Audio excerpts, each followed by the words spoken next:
Coucou les amis et bienvenue dans ce nouvel épisode de la classe du professeur Doutous, qui est en fait le second volet de mon épisode 55, où je vous annonçais qu'en fait on s'était lancé un petit challenge avec l'équipe, à savoir essayer un top 100 sur le prochain mythique violet.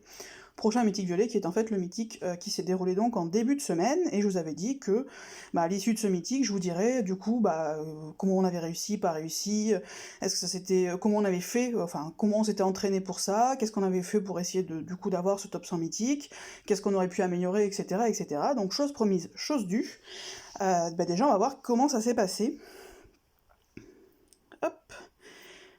Et voilà, et donc je vous cache pas que je suis extrêmement fière, pour le coup, je le dis pas très très souvent, mais je suis extrêmement fière de mes petits stringés, puisque non seulement on a fait un top 100, mais on a carrément fait un top 20. Autant vous dire que déjà je pensais que, pour être tout à fait honnête, je pensais que le top 100 ça serait difficile parce que on n'a pas des decks.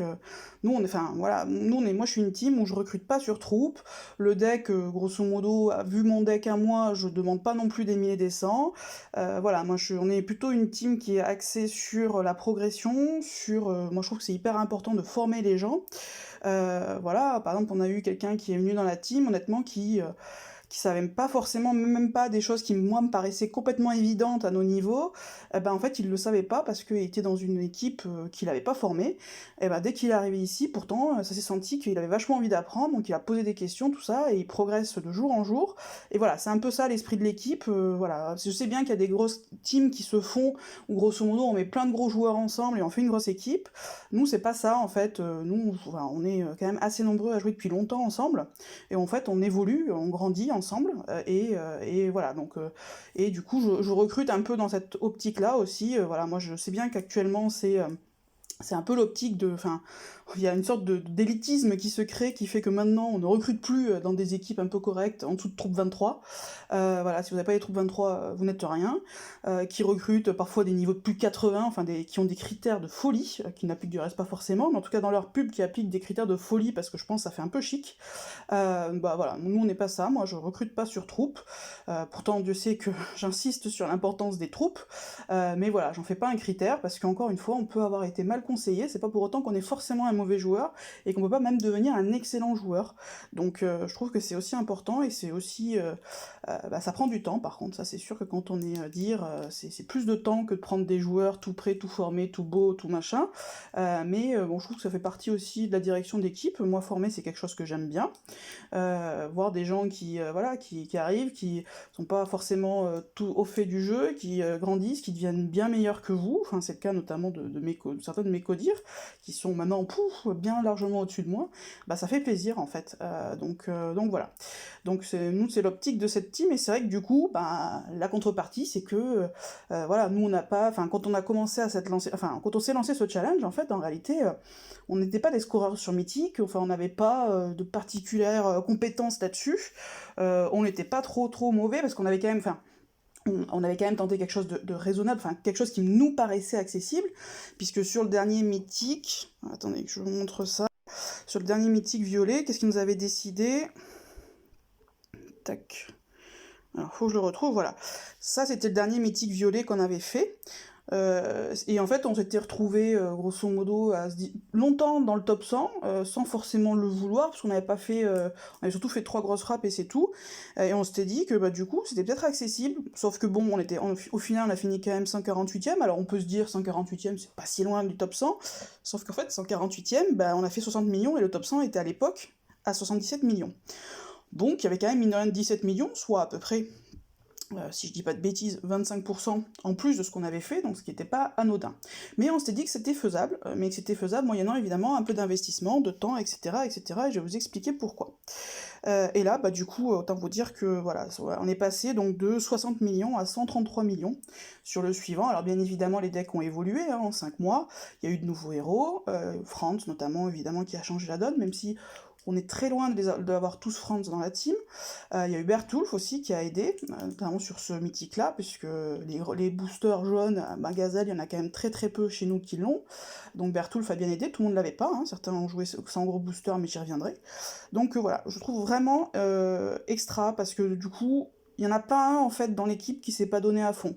Chacun, alors après les résultats, certains ont fait plus que d'autres, bien évidemment, mais ça j'ai envie de dire c'est bien normal, mais je suis à peu près certaine que tous, on s'est tous donné à fond en fait, on a fait tous du mieux qu'on pouvait, et ça vraiment c'est top. C'est top quand vous faites quelque chose, que vous passez du temps, parce qu'encore une fois, c'est un investissement de temps, et que ben, les gens vous suivent en fait derrière, que toute l'équipe suit, et que bah, au final on a un joli résultat, donc vraiment bah, très très contente, et surtout très très très fière de mes petits stringiers avec cette 19e place, que je trouve vraiment ouf quoi, enfin franchement j'aurais jamais cru. Encore une fois, avant qu'on commence le mythique, je me suis dit que ça allait être chaud. Tout du long, je me suis dit ça va être chaud, on va redescendre pendant la nuit et tout, forcément, voilà, parce qu'on était, on a même monté jusqu'à la 10e place à un moment. On était à la 10e place le lundi soir et le mardi soir. Et après, évidemment, dans la nuit, on redescend, parce que notamment, il y a les teams américaines, les teams, etc., voilà, qui performent après dessus. Pareil, avec les Avengers, c'est juste des monstres, hein. Enfin, quand vous voyez 241 millions, ils mettent quand même, enfin, que je dise pas de bêtises, 25 millions ou 24 millions à l'équipe d'avant, quoi. C'est juste ouf, la différence. Je veux dire, entre le 1 et le 2, c'est impressionnant. Bon, nous, on est très loin de tout ça, hein, donc voilà, mais bon, bah, je trouve quand même que c'est super bien pour une équipe comme la nôtre, parce qu'autant vous dire qu'on est quand même loin d'avoir les joueurs des Avengers, que ce soit en qualité de deck ou en qualité de jeu, hein, faut quand même reconnaître aussi. Donc voilà, très très content. Et donc, le but de cette vidéo, c'est vous expliquer comment faire avec une équipe qui est ce qu'elle est, alors on n'est quand même pas mauvais, enfin voilà, on n'est pas une équipe de débutants, hein, on a quand même des niveaux un peu corrects, tout ça, mais on n'est pas non plus une équipe de ouf, on n'est clairement pas dans les meilleures équipes françaises, hein, il y a largement mieux que nous. Mais comment on a fait du coup pour réussir avec des joueurs encore une fois qui sont pas des scoreurs, qui honnêtement se sont jamais dit on va faire un top 100 mythique, enfin qui sont là pour ça, on n'était pas là pour... Voilà, c'est des joueurs, hein, encore une fois c'est nos joueurs anciens qu'on a fait progresser, on s'est lancé ce challenge là. Alors comment on a fait? Alors déjà je pense qu'il y a ce qu'il faut, enfin ce que j'ai déjà dit, mais voilà, je pense qu'il y a plusieurs choses qui sont importantes sur... il y a quatre choses en réalité qui sont importantes sur un titan mythique. La première chose, c'est le deck. Bon, sauf que le deck, malheureusement, il est ce qu'il est, et alors on peut, ce qu'on a fait, on a préparé un peu notre deck, notamment en montant des héros un peu spécifiques pour le mythique violet, donc déjà, mais bon, après, le deck, nous, on est limité, évidemment, tous les gros scoreurs avec France, avaient en général Gazelle, avaient Zekena, ouais, voilà, Zekena qui est monstrueux, en fait, parce que son debuff de 56% fait la différence par rapport, par exemple, à une Vivica costumée qui fait, entre guillemets, que 44%, donc voilà, toutes les grosses frappes, si on regarde, il me semble qu'ils ont à peu près tous, voilà, les mêmes équipes. Bon, lui, pour le coup, il est avec Bertulf et Malozzi. Malozzi, ici, il est top. Là, pareil, Bertulf, Malozzi. Qu'est-ce qu'on a ensuite? Bertulf, Malozzi, bah oui, c'est des équipes qui sont quand même vachement standards. Là, on a Gazelle à la place. Du coup, on n'a pas Bertulf, mais plutôt des héros avec des grosses stats d'attaque. Tac, Bertulf. Là, on a Gazelle. Vous voyez, donc il y a des Franz évidemment partout, hein. Donc là c'est pareil, en fait grosso modo on a Franz, un gros booster jaune, Gazelle ou Bertulf, Zekena, et puis après évidemment Chacal. Alors pourquoi Chacal plus que Léo costumé? Parce qu'en fait il a une meilleure stat d'attaque tout simplement, hein. Vous voyez, un Chacal c'est 892, et encore celui-là il est pas limite breaké. Attendez, j'essaie de trouver peut-être un Léo à la place. Ah ici il y a la possibilité de faire ça, effectivement, du 3-2. Vous voyez, il a 861, Léonidas costumé, donc en fait, il a de moins bonnes stats et encore, il est à 20 d'emblème, hein, et l'autre, et sachant qu'en plus, LB, un 4 étoiles, c'est quand même plus simple, ça demande moins de choses, donc c'est pour ça que je pense que, à mon avis, Chacal, en fait, est au-dessus pour les mythiques que Léonidas costumé. Bref, donc avec des équipes un peu standards, donc il y a évidemment le deck, mais là, forcément, nous, c'est là où on pêche le plus par rapport à toutes ces grosses équipes. La deuxième chose qui est importante sur Mythique, c'est les objets. Et donc ça, j'y reviendrai comment on s'est préparé pour ça. La troisième chose qui est importante pour le Mythique, c'est la technique. Et là-dessus, on a travaillé, parce que, autant vous dire qu'on partait quand même tous de loin, hein, moi compris du reste.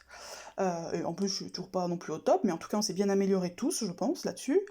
Et la dernière chose, pour le coup, où là, bah, ça, on n'y peut pas grand-chose, on peut pas le préparer, on peut pas l'anticiper ni quoi que ce soit, c'est le puzzle, parce que sur Mythique, mine de rien, c'est vrai que On crée un peu son puzzle, notamment par le biais des parchemins, mais il n'en reste pas moins que ce qui va faire la différence entre un bon score et un très bon score, c'est notamment les combos. Et ça, malheureusement, ben, ça arrive ou ça arrive pas, ça dépend où se trouve le point faible du titan, si tout à gauche, tout à droite, c'est très très embêtant, ça dépend quand est-ce que, quels objets vont se faire bloquer, etc., etc. Donc, moi j'ai essayé d'agir un peu sur tout ça. D'abord, pour essayer de compenser un peu le deck, ce qu'on a fait, comme disait ma mère, quand on n'a pas les moyens, on a des idées. On a choisi ce titan, et on a choisi ce titan spécifique. Pourquoi hop, mince, c'est malin, voilà. Alors je sais pas si... Ah non, on peut pas le voir, mais j'avais pris un screen. Tac. Qui doit être parmi le premier, voilà. On a choisi ce titan, et on a choisi ce titan spécifiquement pour une raison simple, enfin pour deux raisons en réalité.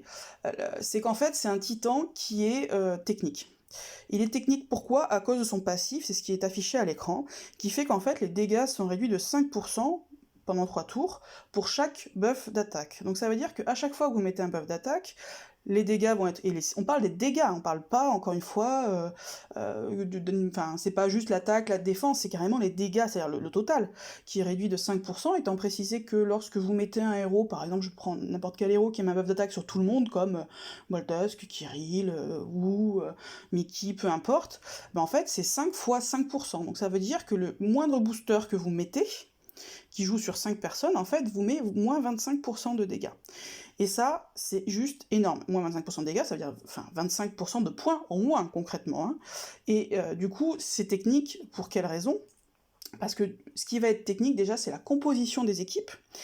Parce que notamment, il y a plein de héros, alors il y a certains, on le sait, voilà, Bolt, Kirill, on sait bien que c'est des boosters, Mickey, on sait bien que c'est un booster, mais il y a plein de héros qui mettent des petits boosts d'attaque, un peu cachés, entre guillemets, par le biais d'un petit lien élémentaire, par ce genre de choses, qui sont pas en tout cas ce qu'on attend principalement de la CS, et donc du coup on n'y pense pas forcément. Par exemple, je prends, alors j'y reviendrai après parce que je vous montrerai un document là-dessus que j'ai fait, par exemple, comment il s'appelle, Drakefong. Bon, Drakefong, bon, il tape sur 3, il est rapide, il tape sur 3, quand on pense à lui, c'est ça, il fait des dégâts, très bien, je vais y arriver, hein, il baisse la précision, donc c'est à ça qu'on pense au Drakefong. Sauf que Drakefong, à la base, c'est un héros du mois. Et c'est un héros du mois dont le lien élémentaire est de booster l'attaque de, je ne sais plus, 5%, quelque chose comme ça, sur tous vos héros jeunes. Et du coup, vous lancez la CS de Drakefong, et Drakefong, il va vous faire moins 25% de dégâts pour plus 5% d'attaque. Ce qui, évidemment, est pas du tout rentable. Donc il y a tout un tas de pièges comme ça, avec plein de héros, qui fait qu'en fait la composition des équipes, c'est quelque chose qui va être déterminant. Et ce qui était pratique pour nous, c'est que la composition des équipes, c'est quelque chose auquel on peut réfléchir en avance. C'est-à-dire que nous, avant que le titan arrive, donc on va dire entre le précédent titan et celui-ci, donc dans le mois qui a précédé, en fait, on a préparé nos équipes, on a préparé ça comment ? Tout simplement, on a créé un album sur Line, où chacun a mis ses équipes. Moi, ce que j'ai fait, c'est que j'ai préparé un document. Je vais vous le montrer.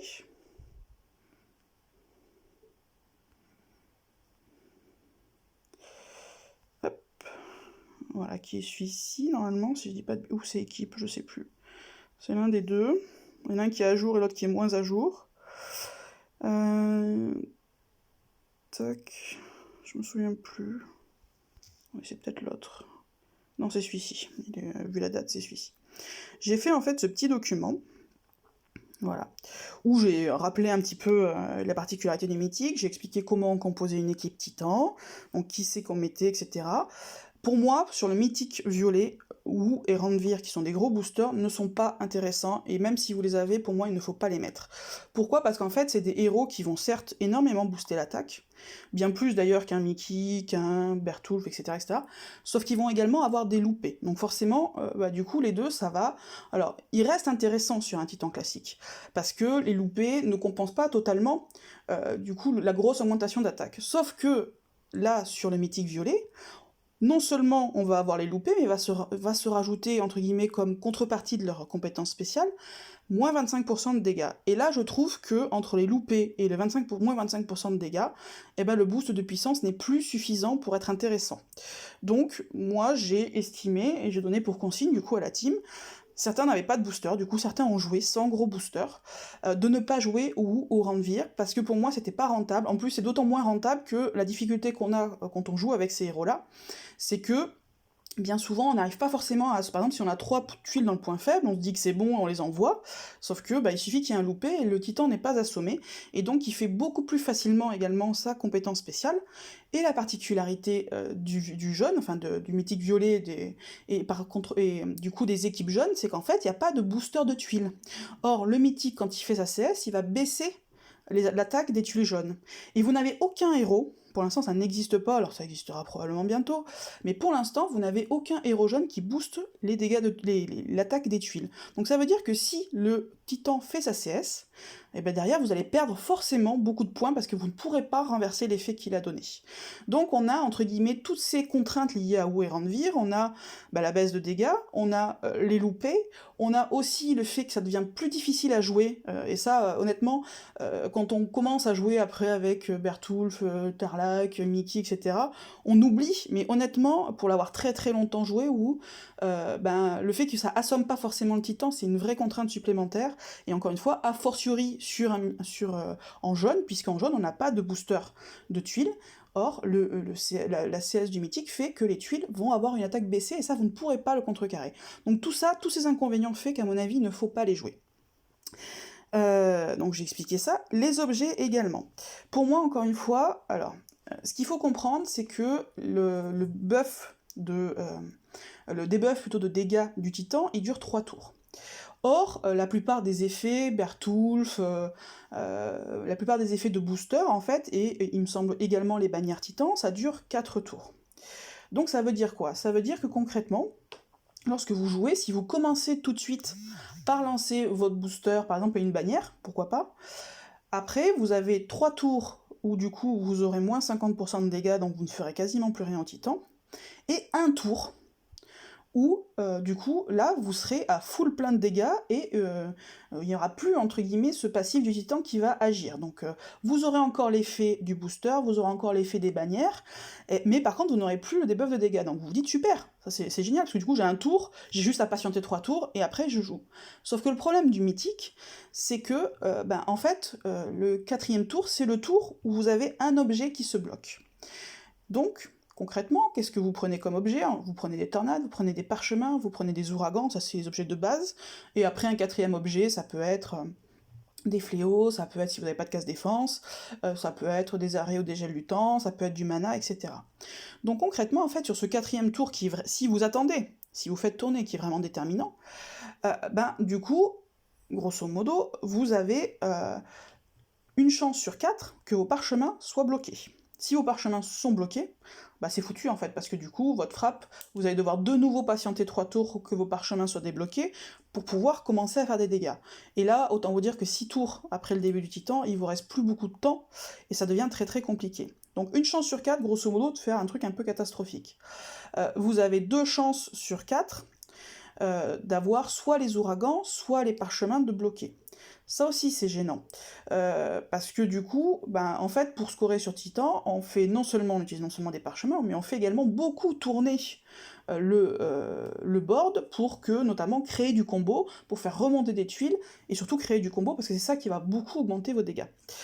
Donc vous avez une chance sur 2, du coup, d'être très limité en objets, d'autant plus que, au tout début de l'attaque, pour pouvoir lancer vos CS, à minima, vous devez cramer un ouragan, voire 2, ça dépend en fait du nombre de héros utiles que vous avez pour booster les tuiles. Donc du coup, potentiellement, il peut vous rester seulement, alors certes vous aurez vos parchemins full, si vous avez de la chance et que ça tombe pas dessus, mais il peut vous rester potentiellement seulement 4 ouragans et 4 tornades, ce qui est pas forcément suffisant, encore une fois, pour pouvoir vraiment lancer. Et si vous avez beaucoup de chance, une chance sur 4, ou là, ça soit sur le 4e objet, qui soit, par exemple, les arrêts du temps dont on n'a pas forcément besoin si on maîtrise bien son titan, ça peut être le mana, etc. Enfin, pour un coup, un item dont vous pouvez vous passer, ou les bannières, si vous avez pris des bannières. Donc, pour le coup, un item dont vous pouvez vous passer. Donc, grosso modo, si vous tentez, entre guillemets, ce coup-là, vous avez une chance sur 4 que ça se passe super bien, une chance sur 4 que ce soit une catastrophe, et une chance sur 2 que ce soit mitigé. Donc, et sans compter qu'en plus, ça va vous demander aussi de patienter 3 tours. Patienter 3 tours, ça veut dire quoi? Ça veut dire si vous ne voulez pas toucher à vos tornades et vos ouragans pour les avoir pour le moment venu, lorsque vous allez commencer à déclencher les parchemins, bah, ça veut dire qu'il va falloir soit pouvoir supporter des frappes de titan, soit pouvoir les empêcher par un arrêt du temps ou par un gel du temps. Mais par exemple, si vous n'avez pas de debuff classique, bah du coup, il va vous falloir utiliser des fléaux, donc vous ne pourrez pas empêcher le titan de taper, soit avoir beaucoup de chance, il faudra mettre 3 tuiles dans le point faible pour l'empêcher de taper. Et donc tout ça commence à devenir extrêmement technique, mine de rien. Si notamment vous êtes obligé par exemple d'utiliser des fléaux, ben ça va devenir très très technique de patienter, surtout si vous commencez à jouer des 3 étoiles, qui sont mine de rien assez sensibles quand même, enfin je veux dire, ils peuvent pas supporter non plus 50 coups avant de décéder, or si un de vos héros décède au cours d'une frappe mythique au début, votre frappe elle est foutue, parce que de toute façon vous allez perdre vous allez perdre le boost de ces dégâts, votre frappe elle va forcément être pas bonne. Donc du coup, non seulement ça devient très technique, ça devient aléatoire, et personnellement, je trouve que du coup, à l'échelle d'une team, alors après, peut-être avec de très très bons techniciens, si toute votre équipe est d'excellents techniciens, mais nous, c'est pas forcément le cas. Certains sont de très bons techniciens, d'autres sont moins bons, d'autres sont moyens. Bah, tout ça crée beaucoup, je trouve, de difficultés, beaucoup de complexité, et du coup, je trouve qu'au global, en fait, utiliser du coup des parchemins, notamment attendre en fait ce 4e tour pour utiliser vos parchemins, et par exemple utiliser des bannières au tout début ou autre, eh ben, ça devient extrêmement risqué. Et sur le global, je pense que vous ne vous d'une équipe, j'entends, je parle pas d'une personne qui maîtriserait très très bien un Titi, mais sur le global d'une équipe, je trouve ça contre-productif. Parce qu'encore une fois, par exemple, utiliser une bannière, c'est 50% d'attaque, mais si vous n'attendez pas ce 4e tour, c'est moins 25% de dégâts. Et attendre ce 4e tour, c'est extrêmement risqué. Donc, moi, j'avais pris pour principe de dire à mon équipe notamment de ne pas utiliser aucune bannière. Donc on a joué avec certes des gros boosters, pour ceux qui en avaient, ceux qui n'en avaient pas non. On jouait sans gros boosters. Mais ça permettait quoi, et on jouait, on va dire, entre guillemets, sans attendre ce 4e tour. Alors moi, pour être tout à fait honnête, ce que j'ai fait en réalité, c'est que j'ai joué à peu près 3 parchemins, ou 2-3 parchemins, 3 plutôt parchemins, avant d'arriver au 4e tour, et je me suis laissé quelques parchemins sur le dernier tour pour essayer de scorer un peu, si jamais j'avais de la chance. Bon, à plusieurs reprises, mes parchemins se sont retrouvés bloqués sur ce tour-là. Donc voilà, donc je me suis dit que finalement c'était peut-être pas... Donc moi j'ai essayé de faire un truc un peu entre les deux, on va dire. Mais voilà, c'est extrêmement risqué, je pense qu'à l'échelle d'une team, sauf encore une fois avoir une team extrêmement pointue et technique, avec de bons héros qui soient pas que des 3 étoiles, etc., je trouve que c'est contre-productif. Donc moi j'ai posé pour principe notamment de ne pas utiliser de bannières. Donc voilà, les objets, les troupes, j'expliquais aussi un peu comment les placer, parce que mine de rien, on n'y pense pas aux troupes. Mais c'est extrêmement important, ça encore une fois, c'est ça être pointu en fait sur une équipe, c'est sur la composition. Encore une fois, des buffs classiques, des buffs élémentaires, boosters, critiques, parce que pour le coup les critiques sont très importants, notamment quand les boosters sont pénalisés, bah, les critiques forcément sont d'autant plus importants, mais les troupes aussi sont très importants, parce que en fait donner un boost d'attaque très important à un héros qui a une grosse d'attaque, eh ben ça va être beaucoup plus intéressant que de le donner à un héros qui a une toute petite stat d'attaque. Donc encore une fois, la précision en fait fait que vous allez optimiser un petit peu tout, et c'est comme ça en fait que mis bout à bout, parce que ce qu'il faut voir, c'est que c'est mis bout à bout sur 30 personnes, chacun va faire 12 frappes, eh ben, ça fait des points au final, ça fait même beaucoup de points. Donc on se dit, ouais, aller dans le détail comme ça, c'est pas intéressant, mais en fait, ce détail-là, mis, encore une fois, ramené à l'échelle d'une team, puisque là, on réfléchit pour un mythique, encore une fois, moi je parle pas de frappe individuelle, je pense collectif, je pense à l'intégralité des frappes, eh ben ça fait beaucoup de points. Et après, voilà, ce que j'ai fait, c'est que j'ai détaillé, en fait, vous voyez, j'ai mis ne pas mettre, à privilégier. À privilégier, j'ai mis les héros classiques, et ne pas mettre, en fait, j'ai classé par couleur. Alors, j'ai pas mis le violet, même si on peut jouer le violet, mais il y en a pas beaucoup chez nous qui ont notamment Nance, ou qui ont Caméléon, donc ça, après, on a fait de l'individuel, mais sur, on va dire, le document global, j'ai mis tous les héros, en fait, à ne pas mettre, parce qu'en fait, ils étaient contre-productifs, parce que mettant un boost d'attaque, qui est pas forcément visible, par exemple un Gulin, il va vous mettre un boost d'attaque, et en plus, ce boost d'attaque va augmenter à chaque fois que, je crois, ses alliés, et peut-être lui-même aussi d'ailleurs, se fait toucher. Donc du coup, à chaque fois, ça va faire 5%, 5%, 5%, et mis bout à bout, ça va commencer à faire beaucoup. Donc voilà, donc j'ai fait un document comme ça, alors après, les choses peuvent se discuter, encore une fois, moi j'ai fait un document global, qui après peut se discuter individuellement, en fonction d'équipe, en fonction de plein de choses. Mais ça permet d'avoir une bonne base comme ça. Vous voyez, Alberich par exemple, qui donne un boost d'attaque, comme je vous l'ai dit, Drekfong, Ranvir, moi je l'ai éliminé. Kelanissé, j'ai pas voulu qu'on la joue, parce qu'encore une fois, il y a ce problème-là. Effectivement, elle donne 50% d'attaque, mais sauf à jouer sur le 4e tour et prendre beaucoup de risques, ce qui me paraît encore une fois pas rentable à l'échelle d'une team sur 30 frappes, enfin sur beaucoup de frappes, sur 30 membres avec beaucoup de frappes. Voilà, je trouve ça trop risqué et du coup trop aléatoire. Voilà, donc j'ai classé comme ça. Je fais ce document-là, donc avant on a pris un petit mois, les gens ont proposé des équipes et après on s'est réparti ça en équipes CODIR tout simplement. Et après on est allé voir individuellement les gens, pour voir avec eux par exemple, alors ça c'était déjà vu en amont, mais des héros éventuellement à monter. Par exemple, des gens qui avaient Melia mais qui l'avaient pas monté, on leur a dit bah, ça peut être intéressant de la monter, en plus un 3 étoiles c'est vite fait. Franz évidemment, enfin voilà, ce type de héros-là. On a aidé à la composition des équipes, donc on est allé dans la précision, les troupes, etc. On a dit aux gens, vous préparez vos équipes avec les troupes, avec les objets. Ah bah ok, moi j'ai un titan qui est mort. Donc bon, on va voir si on a quelque chose, à mon avis on aura 5 gemmes. Voilà. Bref. Donc on est allé comme ça dans la précision, on a dit aux gens, on prépare les équipes, on cadre tout, on fait les corrections qu'il faut, tout ça, ça a pris du temps, hein, ça pour le coup c'est ce qui a pris le plus de temps, très clairement. Et après les gens ont fait des screens, on les a mis dans ce truc-là, et moi-même, d'ailleurs je vais vous montrer mes équipes, mais moi-même, au moment de faire mes frappes, en fait je suis revenue vers mes screens, j'ai regardé et j'ai appliqué, alors après personnellement j'ai fait une ou deux modifs, voilà, mais je pense que certains n'ont pas fait de modif, du coup c'était prêt en fait au moment de faire ses frappes, les équipes étaient cadrées, ça évite que, par exemple quand on frappe, honnêtement, on se dit bah je vais mettre Kirill, sauf que Kirill non, faut pas le mettre parce que c'est vraiment contre-productif. Et ça évite en fait qu'au moment de faire ses frappes, encore une fois on parle de 30 membres, on parle de quelque chose de global, on parle pas d'un individuel, quelqu'un qui va être pointu, qui va réfléchir, qui va passer beaucoup de temps, on parle de 30 membres qui ont aussi leur vie à côté, qui ont pas forcément 50 ans au moment de faire le mythique, déjà ça prend du temps, et le fait de préparer en amont, ça permet que eux ils aient leur team toute prête, hop, ils ont plus qu'à les mettre, éventuellement, des fois ils sont venus vers nous en disant attendez, je pensais, je pourrais peut-être mettre ça à la place de ça, ou je pourrais peut-être faire cette modif là, ou peut-être cette équipe là, donc après on a pu évidemment, encore une fois, optimiser sur le vif, et voir à faire des modifications, mais le très très gros du travail était déjà fait, et du coup ça permet en fait d'éviter les erreurs, et encore une fois, d'optimiser les points. Donc du coup je vais vous montrer moi tout simplement les équipes que j'ai faites. Elles sont là. Tac. Donc ça c'était mon équipe numéro 1, donc avec Franz, Bertulf, ma Vivica, donc Franz évidemment pour l'augmentation de 50% de dégâts qui est monstrueuse. Honnêtement maintenant sur Mythique c'était un incontournable, il a fait énormément augmenter d'ailleurs les scores des Mythiques, c'est impressionnant.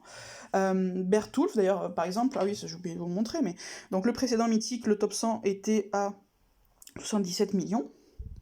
Ce coup-ci, le top 100 était, mine de rien, alors ça c'est pas avancé, hop, on passe sur Meilleures Alliances, était à 89 millions. Donc mine de rien, juste l'effet Franz et Zekena, à mon avis, ou après peut-être d'autres, hein, mais principalement Franz et Zekena, ça a fait prendre 12 millions. Et c'est pas anodin, enfin honnêtement, 12 millions, encore une fois, ça fait quand même un paquet de points, a fait prendre 12 millions au top 100. Donc c'est pas anodin du tout. On savait que ça augmenterait, mais honnêtement, l'effet de Franz, c'est juste monstrueux. Donc, composition de mon équipe, Franz, Bertulf évidemment pour le boost d'attaque, ma Vivica costumée, que j'ai la chance d'avoir pour le debuff de défense classique, mon gardien chacal LB, que j'ai du coup pour le debuff élémentaire. Ce que j'ai eu, alors ça c'est un héros qui m'a très très longtemps échappé, et honnêtement l'Académie 8 pour ça c'est juste monstrueux. Ça m'a permis d'avoir, je l'ai lancé justement, j'ai arrêté mes troupes pour le mythique, et en espérant avoir, alors j'en ai chopé d'autres héros qui me manquaient également, parce que moi, voilà, j'ai pas, les events c'est pas les trucs où je chope des choses, même les 4 étoiles, j'ai eu beaucoup de mal à les avoir, et l'Académie 8 m'a permis de rattraper mon retard là-dessus, franchement c'est top. Si vous avez pas Faucon, si vous avez pas Gardien Chacal, honnêtement, faites l'Académie, hein, faites l'Académie 8, voilà. Moi ça m'a permis d'en avoir même 2, donc pour le coup elle est extrêmement rentable, il y en a un taux, je trouve, de héros d'event qui est vraiment très très intéressant. Et Melia pour les 36% de critiques, qui sont juste énormes, encore une fois. Un critique, c'est quoi? Ça veut dire que les dégâts sont doublés, donc ça veut dire qu'une tuile sur 3 environ a des dégâts doublés. Donc c'est quand même assez énorme. Donc avec les objets, encore une fois, tornade, parchemin et ouragan, et puis j'ai pris du gel du temps, j'avoue que j'en avais jamais utilisé, mais c'est vrai que c'est d'un confort, vous lancez ça, et après, grosso modo, le mana se charge pas, il tape pas, enfin c'est vraiment extrêmement confortable à utiliser. Ça on s'en fiche. Mon équipe 2 c'était celle-ci. Bon, j'ai qu'un seul Bertulf, donc c'est toujours le même. Le moins symbolise le fait qu'il est malucé au moment où j'utilise, parce que, encore une fois, je voulais anticiper le fait qu'il était malucé, je vous explique après pourquoi. Mon deuxième gardien chacal, une deuxième Mélia que j'ai faite, Anitra et Uraeus, qui sont également là à ne pas négliger. Pourquoi ? Parce que ce sont des héros 2021, et que, du coup, à eux deux, ils ont un bonus famille chacun de 15% de critique. Alors attention, ça ne s'applique qu'à eux, parce que c'est un bonus de famille, d'accord ? Donc ça ne s'applique qu'aux héros de la famille. Et là, en l'occurrence, donc ça veut dire que sur Bertulf, Gardien Chacal et Mélia, j'avais 36% de critique, mais sur Anitra et Uraeus, j'étais à 51% de critique. Donc ça, encore une fois, c'est vraiment pas négligeable du tout. Donc, et j'ai pris des fléaux, puisque je n'ai pas remis ma Vivica, parce que je voulais en fait justement être Anitra et Uraeus à la fois pour les dégâts de tuiles et pour ce bonus famille, donc du coup j'ai pris des fléaux à la place. Voilà. Mon équipe, alors 3 jaunes, alors qui pour le coup j'ai un peu modifié puisque je n'ai pas mis Sergueï finalement, parce qu'en fait Sergueï consomme beaucoup de mana pour sa charge 2, alors j'ai mis à la place mon Bertulf qui était au bout de sa vie, parce que du coup j'ai utilisé 9 fois ce pauvre Bertulf, donc qui du coup alors, me donnait très peu de dégâts de tuiles, parce que ses stats d'attaque étaient vraiment très très malucés, avait aussi un gros debuff de génération de mana, mais à la limite c'était pas plus gênant que Sergueï, à qui il faut 2 charges de toute façon. Donc je me suis dit, il faut pas être plus bête, ça me donnera toujours un peu plus de dégâts de tuiles en jaune, et il demandera beaucoup de mana, mais Sergueï aussi de toute façon, donc j'ai préféré jouer Bertulf. Là j'ai monté exprès une deuxième Vivica à 3,70, j'ai quand même utilisé ma première Vivica une fois supplémentaire malucée, parce que malgré tout, niveau stade d'attaque ça restait plus intéressant, et Gardien Chacal, en fait j'ai alterné, j'ai mis 2 fois mon gros chacal qui est LB, et une fois mon chacal malucé, une troisième Mélia, parce que j'ai monté 3 Mélia, et un Griffin pour les dégâts de tuiles LB, parce que évidemment c'est un monstre, encore une fois, en dégâts de tuiles. Alors là du coup j'ai pas mis du mana, je sais plus ce que j'ai mis comme objet, probablement des arrêts du temps ou quelque chose comme ça. Après, ma team verte, alors pour le coup très efficace, et je vous montrerai après les frappes que j'ai faites. Moi je suis pas une grosse frappeuse, par contre j'ai quelque chose qui est pas inintéressant, c'est que par contre je suis régulière. Et du coup ça permet d'avoir, je fais jamais une grosse frappe, mais sur le global en fait je fais quand même un bon score global. Donc avec Tarlac, Brienne costumée, qui est monstrueuse honnêtement, son debuff est génial, Franz, Lyanna, Mélandor, honnêtement j'aurais eu ce fichu Almur qui m'échappe, je pense que ça aurait même fait de très très belles frappes, malheureusement j'ai pas de debuff élémentaire. Tac, celle-ci je l'ai pas utilisée, j'ai préféré utiliser ma bleue, pourquoi ? Parce que j'ai du debuff et du debuff élémentaire, donc ça très bien, mais j'ai pas de buffer de tuiles, donc ça c'est un peu gênant, alors j'aurais pu éventuellement mettre, enfin je pouvais pas jouer Franz plus Sergueï, enfin si j'aurais pu, mais du coup j'aurais beaucoup moins de dégâts de tuiles rouges, donc je la trouvais moins intéressante que ma verte, où j'ai un très très gros debuff de défense, Franz et Tarlac, donc je peux attaquer en full couleur. Là, et j'ai préféré ma bleue, qui du coup n'est pas full couleur, mais où j'ai Jotte, qui fait quand même aussi la différence en buff. Parce que finalement, ma bleue, honnêtement, manquait trop de dégâts de tuiles, parce qu'en plus j'ai mal emblémé Franck et Jotte, donc faut que je les refasse. Mais du coup, ma jaune n'a pas trop bien donné. Je vais vous montrer d'ailleurs ce que ça a donné. Alors, donc ça c'est la fin. Je vais vous le montrer dans l'ordre, ce serait quand même mieux. Alors... Ça, c'est ma deuxième frappe. La première, comme vous pouvez le voir, c'est celle qui est à 685. Donc vous voyez, je fais pas des grosses frappes. Mais par contre, je suis super régulière. Donc du coup, j'ai fait 685 sur la première, ma grosse jaune, 680 sur la deuxième. La troisième, comme d'habitude, moi c'est toujours la troisième frappe où je fais la meilleure, parce que je pense qu'en fait j'ai un temps pour me mettre dedans. C'est d'ailleurs pour ça que je fais toutes mes frappes mythiques, moi, je fais les 12 d'affilée. Donc ma meilleure au final, ça a été ma troisième à 781. Après, je suis passée en team 2, donc je suis descendue un petit peu, vous voyez, 539. Ce qui a été un peu moins bien. Mais vous voyez, mine de rien, je suis quand même 599, 535, donc je suis quand même assez régulière. Donc vous voyez, mis bout à bout, en fait, ça s'accumule et ça fait quand même beaucoup dans le score. Après, forcément, ma troisième team est encore un peu moins bonne, mais vous voyez, je maintiens quand même à 536. Donc ça, c'est ma troisième équipe jaune. 408, là, ça commence à pêcher, parce qu'évidemment, mes malus, ce truc, et 459, donc je maintiens quand même, pour une troisième équipe jaune, je trouve ça pas trop mal. En plus, bon, moi, c'est pas des grosses équipes, parce que j'ai pas de super héros jaunes, enfin, je veux dire, voilà, moi, j'ai pas Zekena, évidemment, mais j'ai pas non plus des héros avec des énormes stats d'attaque, hein, mon mieux, c'est Uraeus, après, c'est Griffin, donc voilà. Après, donc ça c'est ma verte, donc vous voyez ma verte elle est pas inintéressante, vous voyez, par rapport au jaune, mine de rien. Ma verte elle a été jolie, ça c'est l'effet France, hein, tout simplement. Donc ça c'est ma verte, donc 428. Après j'ai tenté en bleu, autant vous dire que c'est pas terrible, 283, donc là je suis clairement retombée, donc du coup je suis repassée sur ma verte qui me paraissait quand même vachement plus efficace, et du coup je suis quand même remontée à voilà, 333 et quelques. Donc vous voyez, j'ai pas fait une grosse frappe, vous voyez, je fais pas des frappes à 1 million, ça fait toujours un peu, ça fait style, hein, de dire je fais une frappe à 1 million, mais mine de rien, moi sur mon global, bah en fait, moi c'est mis tout à bout du fait de ma régularité, je suis à plus de 6 millions. 6 millions, si vous mettez ça à l'échelle d'une team, bah, ça donne 180 millions. Si grosso modo tout le monde fait à peu près ça, 180, allez 190 parce que j'ai fait un petit peu plus, et mine de rien, ça vous amène en fait sur de bons scores, quoi. Enfin, je veux dire, on va regarder à peu près à quoi ça peut correspondre.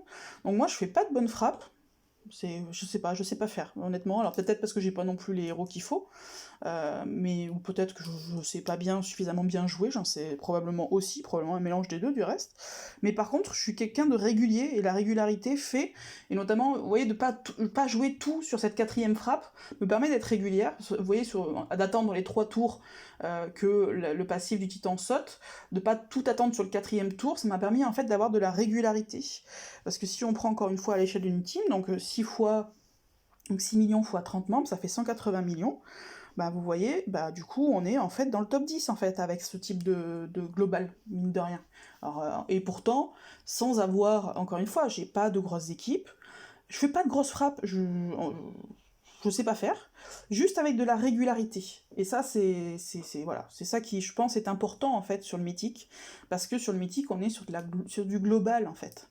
Alors après, évidemment, si vous faites les Avengers, eux font des trucs de ouf, ils sont tellement au-dessus des autres, mais mine de rien, avec un deck qui est pas mauvais, hein, mais qui est pas extraordinaire non plus, encore une fois, j'ai pas du top héros, hein, sur l'équipe, vous pouvez voir que j'ai de bons héros pour le mythique, mais j'ai pas, voilà, j'ai pas du 5 étoiles, enfin, j'ai rien d'extraordinaire sur mes équipes jeunes, ni vertes, ni quoi, voilà. Bon, après si, maintenant j'ai Tarlac, donc ça c'est top. Mais ça vous permet, mine de rien, de faire un global qui est très intéressant, grâce à de la régularité, tout simplement. Donc ça, c'est aussi à pas négliger. Donc, pourquoi donc, du coup, comment on a réussi à faire ce top 100 mythique? La première chose, en fait, c'est le choix de ce mythique, qui va à la fois, du coup est très technique, donc sur lequel on s'est évidemment entraîné, qui est à la fois très technique, et très technique notamment dans la composition des équipes, et la composition des équipes c'est quelque chose qu'on peut anticiper, qu'on peut travailler tous ensemble, qui du coup n'est pas laissé entre guillemets à un seul membre, en fait tout va pas reposer sur le membre en question, on peut travailler ça tous ensemble, et ça c'est super. Et la deuxième chose qui fait qu'on a choisi ce mythique, au-delà de la composition des équipes dont je vous ai parlé, c'est également qu'il est très technique, mais également son passif fait qu'en fait, les gros boosters et donc les grosses équipes, parce que voilà, encore une fois, on n'a pas 50 Mickey, on n'a pas 50 ce type de héros-là, on n'en a pas non plus énormément dans l'équipe, on en a, mais tout le monde ne les a pas. Mais en fait, ça pénalise les gros boosters, donc ça pénalise en fait les grosses équipes. Donc c'est un titan, je trouve, qui est fait en fait pour des personnes qui sont techniques, mais qui n'ont pas forcément un gros deck. Parce que ça va pénaliser également les grosses équipes. Donc typiquement, c'était la cible que nous on visait, à savoir quelque chose de technique, qu'on peut anticiper et travailler tous ensemble en plus, et quelque chose où les grosses équipes vont être pénalisées. Parce que si on regarde les autres titans, par exemple le titan bleu. Le titan bleu, c'est également un titan sur lequel on fait peu de dégâts. Les deux titans mythiques sur lesquels on fait le moins de dégâts, c'est le titan bleu et le titan violet. Le titan violet à cause de son passif, qui va diminuer les dégâts. Le titan bleu, parce qu'en fait, il ne prend aucun debuff. Donc ni debuff classique, ni debuff élémentaire. Sauf que du coup, par exemple, le titan bleu, en fait, c'est un titan où on a besoin, au contraire, d'avoir certains types de héros très particuliers et pas forcément évidents à avoir. C'est-à-dire qu'il va vous falloir avoir, Franz, il va vous falloir avoir Tarlac, il va vous falloir avoir Ratatosker, il va vous falloir avoir Grégorion, grosso modo, j'en oublie probablement, mais ça va être des héros déterminants et des héros qui sont plutôt rares. Là, sur le titan violet, Bertulf c'est un 3 étoiles, vous avez Melia, vous avez vu, moi j'en ai eu 3, du coup je les ai montés, parce que encore une fois c'est 3 étoiles, c'est facile à avoir. Chacal, il reste accessible, a fortiori maintenant avec l'Académie 8, Les debuffs classiques, malheureusement, c'est plus difficile à avoir parce qu'il n'y en a pas 50. Bon, il y a Zekena, mais ça, encore une fois, on en a très peu. Je crois qu'on en aura peut-être 2 ou peut-être 3 dans l'équipe. Vivica costumée, qui est un peu plus facile à avoir, mais qui est quand même pas évidente.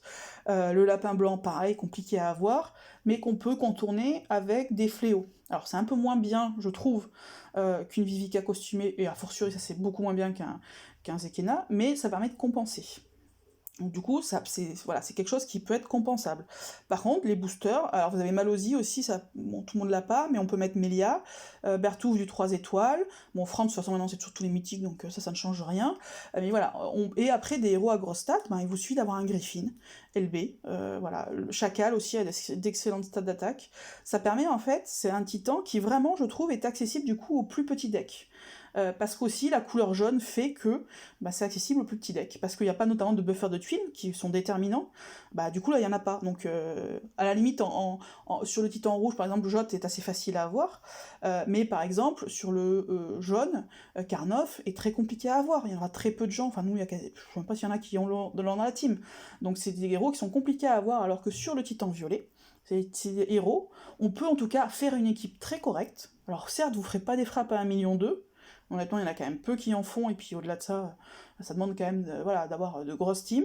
Certes, vous ne ferez pas des frappes à 1,2 million, mais ça vous permet de faire des frappes très très correctes, qui, mis bout à bout, suffisent largement à faire un top 100. Donc voilà, pourquoi ce mythique? Parce qu'il était technique, et que c'était une technicité qu'on pouvait anticiper, et donc qu'on pouvait gérer avant. Et parce que, également, c'est un titan qui je trouve, est pénalisant pour les grosses équipes, en tout cas bien plus que les autres, et qui, au contraire, facilite, enfin est plus accessible pour les petits decks. Donc voilà, encore une fois, c'est pas un choix qui a été... Enfin, j'y ai réfléchi en fait, c'est pas un choix qu'on a fait au hasard. Par exemple, le Titan rouge, honnêtement, si vous avez pas Mickey, les scores s'envolent, c'est la folie entre Mickey et Franz, maintenant ça vole, c'est très compliqué, je pense, alors, j'ai pas réfléchi à la question, mais je pense que du coup, un top 100 est beaucoup plus compliqué avec un petit deck. Pareil, sur les verts, ça demande d'avoir des héros vraiment très très précis, que si vous les avez pas, ça va être compliqué de scorer, donc ça va être plus compliqué, je pense, pour les petits decks sur un titan bleu avec une équipe verte. Sur le titan violet, titan jaune, pardon, bah, du coup, Karnov, voilà, c'est des héros que vous n'avez pas forcément. Le titan, pareil, le titan vert, alors vous allez me dire, bah, vous avez Wilbur, vous avez Faucon, sauf que par exemple, Zenobia, c'est pareil pour l'avoir, et elle est déterminante, Zenobia, pour faire du score. Et maintenant, il va falloir avoir Sun, bon, pareil, il faut l'avoir eu, alors à la limite, c'est une 4 étoiles, mais il y a eu pour l'instant une seule occurrence de Sun, donc du coup, pas grand monde forcément l'a eu. Ou il faut avoir un Père Noël costumé qui est difficile à avoir, parce que maintenant, même Wilbur, il vient de dépasser. C'est ça la réalité, donc voilà. Et a fortiori bientôt avec notamment les nouveaux héros de la saison 2 qui vont arriver, où au niveau du rouge, ça va être encore quelque chose. Bref. Donc le mythique violet, encore une fois, je pense que c'est vraiment... je suis pas certaine du tout qu'on aurait pu faire un top 100, a fortiori un top 20, sur une autre couleur de titan. Voilà, ça a été réfléchi, ça a été fait pour ça. Donc première chose, donc du coup on essaye de compenser le deck par le choix du titan. La deuxième chose, c'est l'entraînement. Ce qu'on a fait au niveau de l'entraînement, c'est simple, c'est que du coup, bah, les titans, il y a 5 couleurs, donc vous savez que quand on a pris la décision après le mythique violet, on savait qu'on avait 4 titans d'entraînement. On avait pour s'entraîner dessus. Donc ce qu'on a fait tout simplement, c'est sur chaque titan, on a demandé à chacun de filmer, pour le coup ça prend pas de temps aux membres, de filmer une frappe, une des grosses frappes, parce qu'après on a tout, ça je vous expliquerai pour les objets comment on a fait, mais de filmer une frappe, et du coup de la faire passer. Et là où par contre ça a pris du temps, c'est que du coup, on a... alors j'ai beaucoup fait ça, d'autres personnes l'ont fait aussi, mais c'est regarder les frappes et expliquer, voilà, là, déjà expliquer la technique de base, comment on fait une attaque mythique, comme j'ai pu le faire sur d'autres vidéos, expliquer comment on fait, et après, bah, parce que le problème c'est que la théorie c'est bien, mais la pratique en fait c'est indispensable. Donc chacun faisait des frappes, alors au début c'était un peu compliqué, parce que c'est vrai que ça stresse un petit peu, mine de rien, de se filmer, ça pour le coup je le sais, ça stresse un petit peu, on a peur de mal faire, que ça se voit, qu'on fasse trop d'erreurs et qu'on ait l'air bête, donc du coup ça stresse un petit peu, Mais par contre, c'est ultra, ultra, ultra efficace, parce que du coup, on peut voir la frappe, dire voilà, tu vois, là, t'as fait ci, t'as fait ça. Par exemple, nous, il y avait une chose qui est indispensable, c'est par exemple de ne jamais envoyer un parchemin d'altération avant d'avoir chargé ce que moi j'appelle les CS utiles, qui sont en fait les CS qui vont permettre d'augmenter les dégâts de tuiles. Donc avant d'avoir chargé son booster, son debuff classique, son debuff élémentaire, son coup critique si vous en avez, France pour augmenter les dégâts. Voilà, ça c'est très très important, et par exemple au début, bah, clairement, il y en avait qui, moi du reste probablement j'ai dû le faire également, qui par exemple lançaient un parchemin au tout début, alors qu'en fait ils avaient rien, rien d'actif, donc là vous gaspillez un parchemin, vous perdez beaucoup de points. Pareil, ça je pense que ça nous est à tous arrivé au moins une fois, peut-être même deux, un mois, non une fois je crois, de mettre le parchemin, enfin soit de ne pas choisir de destinataire pour le parchemin, soit de le mettre sur le héros, vous jouez en 4-1 sur le héros du 1, et du coup d'avoir des tuiles de la mauvaise couleur. Ça je pense que ça nous est à tous arrivé. Bah du coup, certains par exemple ne savaient pas qu'un parchemin d'altération, il faut mettre une cible. C'est-à-dire qu'il faut le mettre sur un héros spécifique. Si vous ne le mettez sur aucun héros, la couleur se met de manière aléatoire par rapport à vos 5 héros que vous avez dans votre équipe, et si vous jouez en 4-1, par exemple, je sais pas, Mickey, et je dis n'importe quoi, 4 rouges, et bah du coup, bah, vous pouvez avoir des tuiles bleues au lieu d'avoir des tuiles rouges. Donc ça, par exemple, certains ne le savaient pas, ça a permis de le déceler, justement, en filmant les frappes. Et puis après, voilà, on a expliqué un peu la technique, tout ça. Et d'ailleurs, ce qui était très intéressant, c'est de voir titan après titan, les mêmes joueurs en fait, dont bah, en fait la technique s'améliorait. Et on voit qu'au début, on voit qu'il y a une vraie. Au début, on voit que les gens réfléchissent, se disent attention, faut pas que je me trompe, faut que je fasse ci, faut que je fasse ça. Et après, on voit qu'il y a de la fluidité qui commence à apparaître, et du coup, les frappes s'améliorent. Et honnêtement, je pense que tous, mais vraiment tous, on a, moi compris, parce que du reste je faisais également passer mes frappes, évidemment, enfin une de mes frappes, je pense que tous comme ça, on a beaucoup progressé. Et ça a été, je pense, aussi indispensable, parce qu'encore une fois, il y a le deck, donc ça, le deck, on a essayé de compenser ça par le choix du mythique, et on a également compensé ça quand on a décidé de se faire ce titan mythique violet, du coup on a regardé chacun aussi qu'est-ce qu'on pouvait monter. Par exemple, moi, j'aurais pas monté 3 Mélias spontanément. Bon, bah là, du coup, je l'ai fait. De chacun, je trouve ça pratique, quoi qu'il en soit, en fait. Ça, je le garderai. Mais voilà, on a regardé qu'est-ce qu'on pouvait monter. En plus, on avait 5 mois pour le faire, donc ça laissait tranquillement le temps de voir venir. Et on a pu aussi monter gentiment les héros utiles, sans se précipiter. Donc le deck, on l'a compensé comme ça, avec le choix du titan et puis en regardant qui c'est qu'on allait monter. Après, encore une fois, la technique, ben, on a fait des titans d'entraînement. Par contre, les titans d'entraînement, ça implique une chose, ça implique que vous fassiez forcément des grosses frappes. Vous devez, à minima, faire au moins une grosse frappe, qui est votre frappe d'entraînement, parce qu'en fait, si vous jouez pas avec les mêmes objets, bah ça change tout. Parce que justement, ce qui est difficile sur le mythique, c'est que vous utilisez des objets que normalement, en tout cas j'espère, vous n'utilisez pas ailleurs. C'est-à-dire que normalement, les ouragans, les parchemins d'altération, alors sauf à ce que vous vouliez scorer par exemple sur la tour ninja ou autre, où ça demandera probablement d'utiliser peut-être ce type d'objet, mais sinon moi typiquement, les ouragans, les parchemins, je n'en utilise jamais ailleurs que sur le mythique. Donc ça implique forcément de faire des grosses frappes. Encore une fois, nous ce qu'on faisait, pour pouvoir à la fois avoir un top 1K sans difficulté, parce qu'honnêtement on était toujours à peu près, on va dire, vers les 200, 100, 200, etc. Ouais, 100, maximum 300, je suis même pas sûre, entre 100 et 250, en faisant 3 grosses frappes, et après 9 frappes à l'économie. Parce que la troisième chose sur lesquelles... Et donc du coup, on a fait ça, voilà, on a eu 4 entraînements comme ça, où on filmait nos frappes, on filmait une frappe, on les faisait passer, certains voulaient plus, bon, ça prend du temps, mais on le fait, du coup on débriefe plusieurs frappes, et chacun avait au moins un débrief individuel sur sa frappe. Donc ça prend du temps, mais mine de rien, ça fait énormément... Je pense qu'on a vraiment beaucoup progressé comme ça. Donc, on a vu pour le deck comment on a fait en sorte d'essayer de le compenser par le choix du titan et puis par le fait de monter les héros. La technique, on a fait comme ça. Et reste le dernier point, qui est les objets. Alors pour les objets, ce que j'ai fait, c'est que j'ai fait en fait un petit rétro-planning. Parce que le problème quand vous fixez comme ça un objectif qui est à 5 mois, c'est un problème typiquement humain qui est la procrastination. Qui fait que vous pouvez vous dire bon ça va, c'est dans 5 mois, je suis large quoi. Ça va, il faut avoir des tornades, j'aurai largement le temps de les faire. Et sauf que le problème c'est que quand vous procrastinez, au bout d'un moment vous arrivez au bout en fait du truc. Mince, où il est, voilà. Vous arrivez au bout du truc et vous n'avez pas fait ce qu'il fallait. Donc moi ce que j'ai fait, c'est que j'ai fait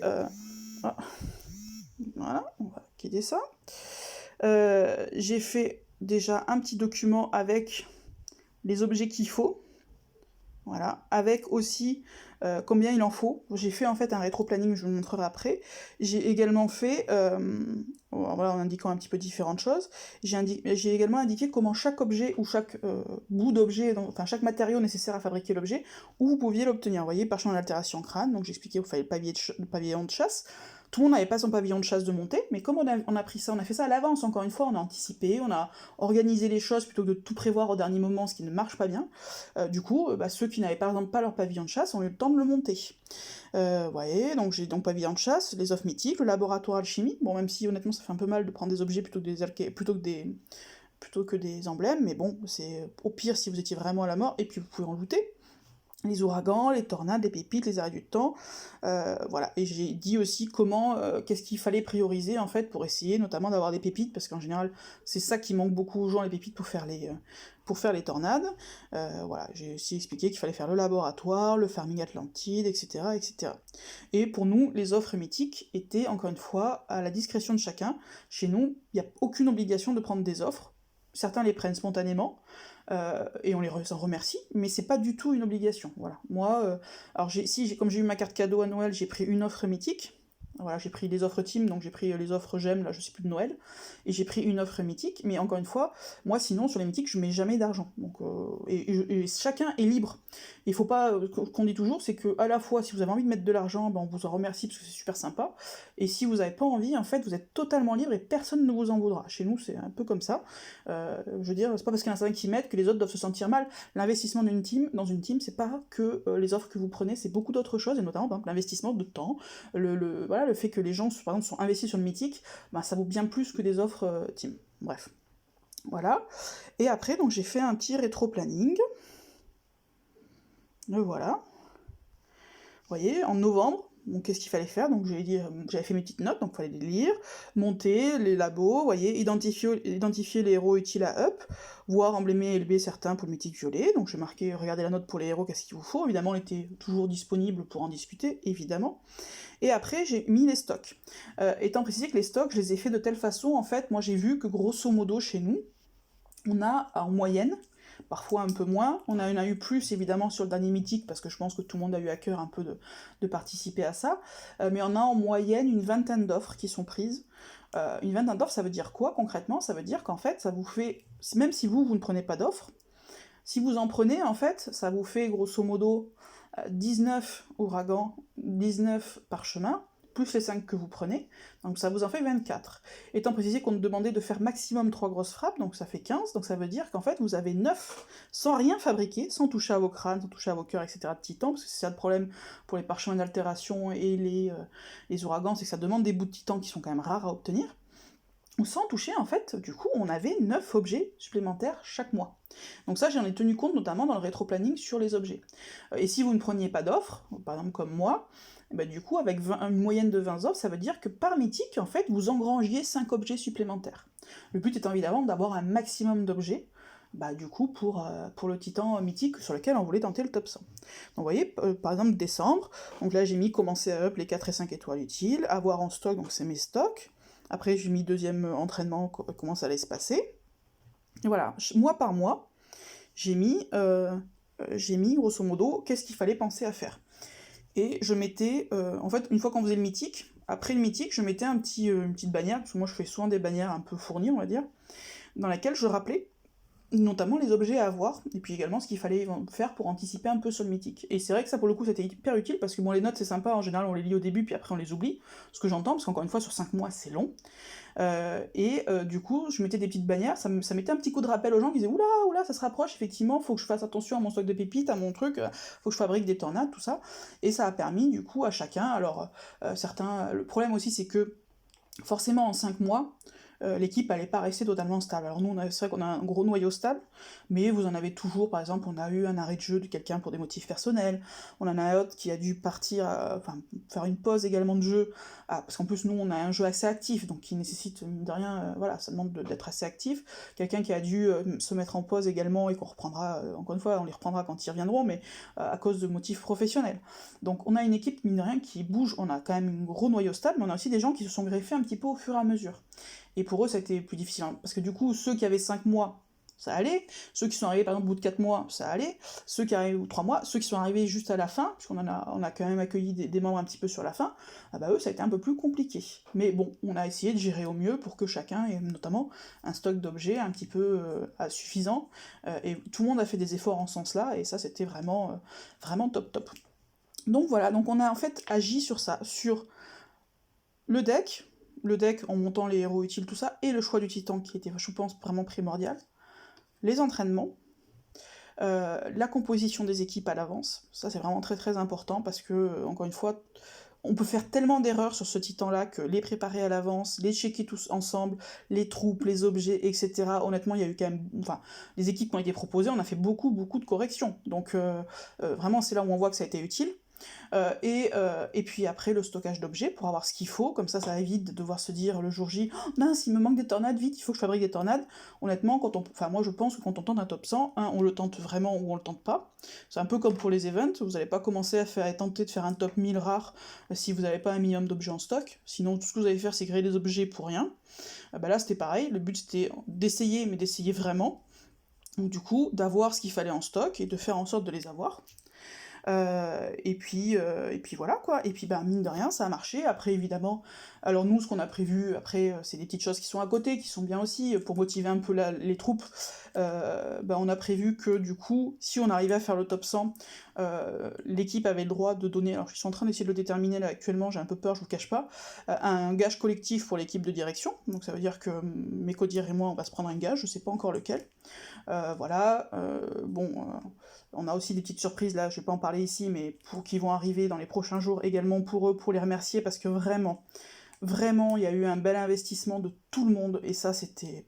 Franchement, ça a pris du temps, à la fin c'était notamment les préparations des équipes, ça m'a mobilisé quand même pas mal.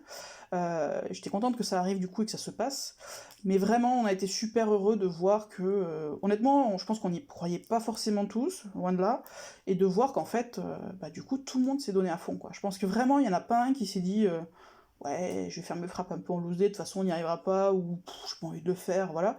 Je pense qu'on était tous très motivés, et puis ça a suivi quoi. Et ça, honnêtement, c'est top quoi. C'est top top top, donc voilà. Donc comment faire un top 100 mythique? Ben en fait c'est pas si compliqué que ça.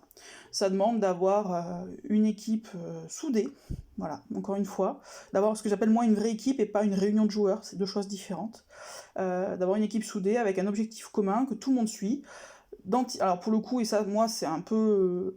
encore une fois je suis pas une très bonne joueuse, par contre je suis une bonne planificatrice de manière globale, donc d'anticiper les choses et de programmer, ça demande du temps. Ça demande du temps quand on a une équipe de notre niveau à nous qui n'est pas un niveau de top 100. Il y a un moment, de toute façon, on part pas de... On peut pas... Enfin, je veux dire, il faut forcément un investissement quelconque.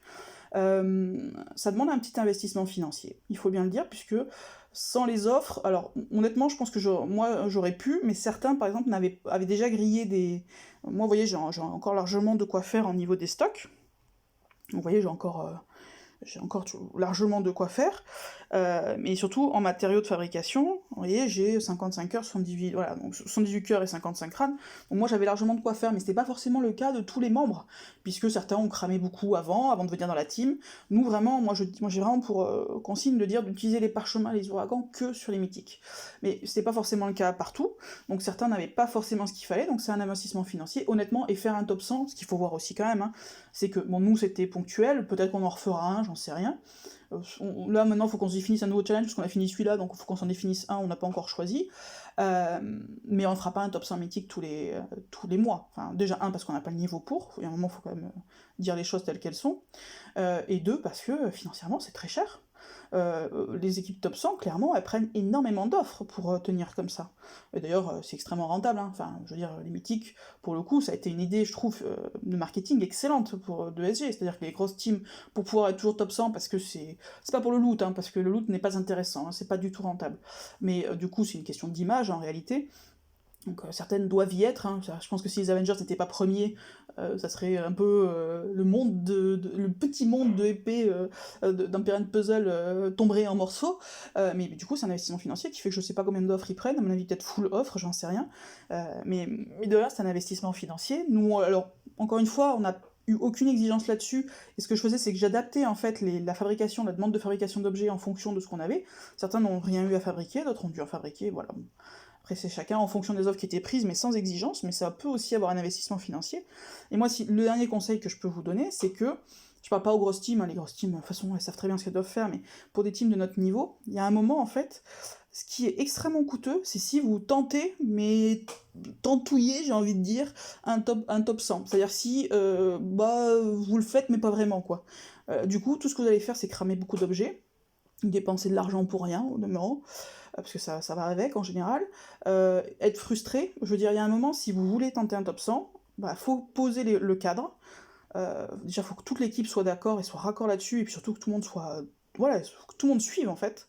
Et il faut que ce soit clair en fait dès le départ, encore une fois. Nous, on l'a anticipé en plus, on l'a préparé, parce que sans ça, on n'y serait pas arrivé, je pense. C'est pas juste en accumulant des objets, je pense qu'on aurait réussi à faire le top 100 si on avait tenté de faire un top 100 sur le rouge, sans préparer, sans s'améliorer sur les frappes. Parce que ce que j'ai fait aussi, j'ai fait des petites choses à côté, hein. Moi, j'ai un guide titan mythique pour chaque couleur, où je réexplique la composition, je réexplique, voilà, donc c'est un guide écrit que je mets sur Line à chaque titan mythique. Là, ce que j'ai fait spécifiquement, c'est que j'ai fait une vidéo où je rappelais la technique, j'ai expliqué comment charger ses héros, comment lancer les parchemins, enfin bref, j'ai réexpliqué la technique aussi que j'ai fait passer à la team.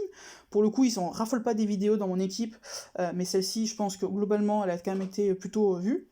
Voilà, pour la technique, etc., etc. Donc, plein de petites choses comme ça. Si on était allé juste comme ça en se disant demain c'est le mythique, on fait un top 100, ouais, allez, vas-y, on fait le top 100, on n'aurait pas réussi. Enfin, je pense pas, honnêtement. Donc, voilà, il y a un moment, si vous êtes une équipe un petit peu intermédiaire comme nous, si vous voulez faire un top 100, c'est quelque chose qui se décide un peu en amont, et surtout, il faut vraiment que tout le monde soit raccord là-dessus, sinon ça ne marchera pas. Donc voilà, écoutez, c'était. Je sais pas si j'ai répondu un peu à toutes vos questions, mais c'était un peu ce que je voulais vous dire sur ce top 100 mythique là. Et encore une fois, un grand bravo à Mestringuet, parce que voilà, 19ème, c'est juste magnifique. C'est même pas un top 100, top 20, enfin, c'est vraiment top, top, top. Voilà, j'espère que ça vous aura été utile, et je vous souhaite une bonne fin de journée. Ciao les amis!